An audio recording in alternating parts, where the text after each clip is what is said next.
Welcome to Know Your Money. I'm your host, Bronwyn Weiner. With me is Craig Finch, my business partner from Growth Financial Planning. Joining us today and every day is our sound engineer, Warren Grimsley. In our podcast, we will explore our relationship with money and how the psychology of it impacts our financial decisions, as everyone thinks about money differently. We will be presenting a variety of financial topics in an easy-to-understand way, which we hope will assist you in managing your money. Hi everybody, welcome to today's episode, which is what is the best investment you can make? Hello Warren, hello Craig, how are you guys today? Hello Bronwyn, hello Craig, very well, always a pleasure. Hi Bron, hi Warren, great to see you guys again. Yeah, definitely. So the basis of this episode is people always want to know, like, what is the best thing to invest in? Is it this? Is it Bitcoin? Is it whatever? But what I honestly feel the best thing to invest in is knowledge. And the more you know about something, the easier it is to do it. But when it comes to knowledge, it's not just about what you know. So if you read a book on how to drive a car, okay, you read this book, you learn it, you do tests on it, you're not going to be able to drive a car. Of course not, yeah. Because you haven't put it into practice. So that's the thing is, there's two parts to what is the best investment you can make, and that is knowledge and actually putting it into practice. And when it comes to finances, Craig, what do you think is the best thing that you've learned, or what is the best book you've read that, you know, someone listening can maybe go and take out and start their inspiration? A book that really resonated with me was The Richest Man in Babylon. That was a really good book. It's a parable and it goes back many, many years ago, but it relates to what we do today. So I think knowledge for me is the most important thing. Yeah. That if you read, you have your own understanding of what's happening and you better yourself with your own knowledge. That's the best investment you could ever make. Definitely. And that's the thing is we always got to keep growing. You're never not going to grow enough. Do you know what I mean? There's always something new you're going to learn. What do you feel is the best book that you've read in a knowledge perspective from finances, do you think? Not really much of a financial reader, but Okay. I think a book that could be closely associated with it was, I can't remember the book name, so we'll maybe put that in later, but at the end. But it was about, I do remember, it was called The Compound Effect. Awesome. Okay. And that was really, really interesting because it was obviously, compound interest, but it was more to do with how you can improve yourself using the compound effect. Okay. So if you want to save money, if you have one less coffee at Starbucks a week over the course of X amount of time, it compounds. That saving compounds.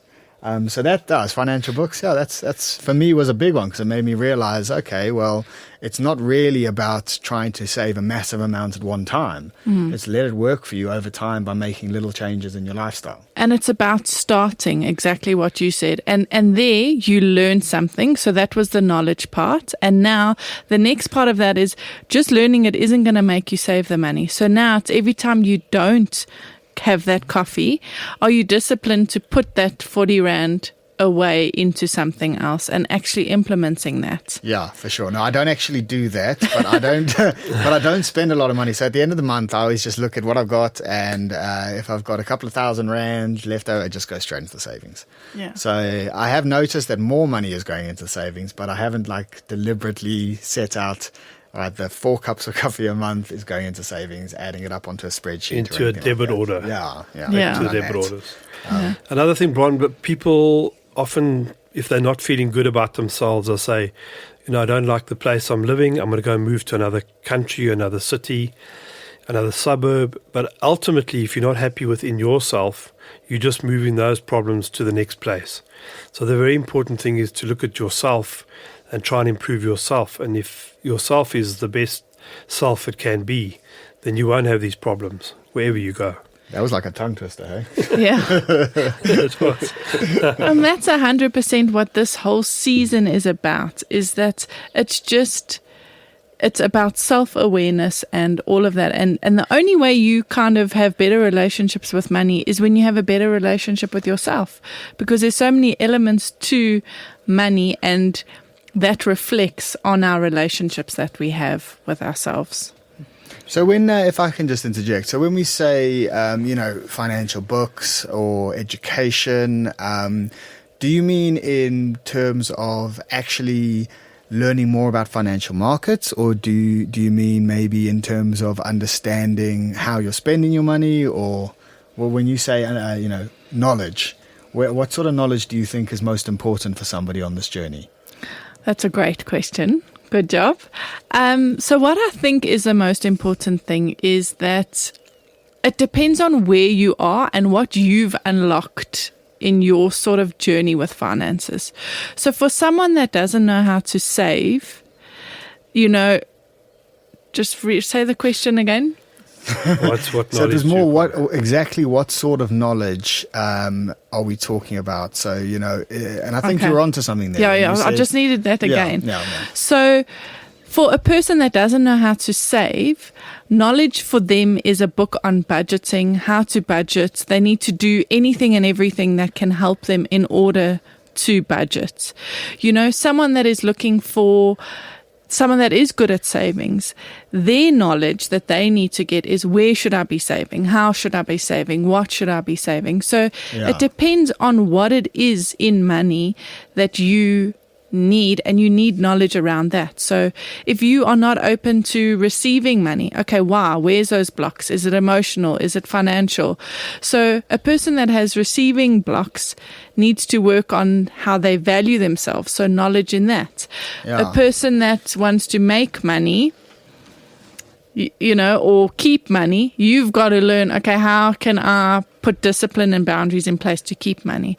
Someone that wants to grow. Yeah, somebody who's in debt. How do I reduce my debt? I don't want to have debt. Yes. And I'm not talking about a bond. I'm saying, somebody who's been frivolous with their credit card over 10 years. Yeah. How do I get rid of that? Yeah, there are ways to learn to do that, yeah. And we'll definitely within these podcasts give you some guidance on all of those things, and also just to understand that it's emotional. So your life has to be in balance, and you have to feel good about yourself. Got to consciously pay. So you need to have, if you take a wheel and you draw a wheel and you put every segment of the wheel, your education, your finances, your health, your family, your friends, your spiritual life, and if you try and make that wheel as round as possible, if you feel good about yourself, then money will come easier to you, and you'll have a better relationship with money and budgeting. It won't feel like a massive task and a hardship. That makes a lot of sense. So you've got to feel good about yourself. Before you can feel good about your decisions financially. Definitely. So I think the take-homes from this episode is knowledge is the most important thing. So figure out what it is that you need knowledge in, which area it is, and then on top of knowledge is put that into action and run with it. Absolutely. Perfect, man. Perfect. Thanks, guys. Have a good one. Thank you, everybody. Yeah, have a great day. Cheers, guys. Cheers.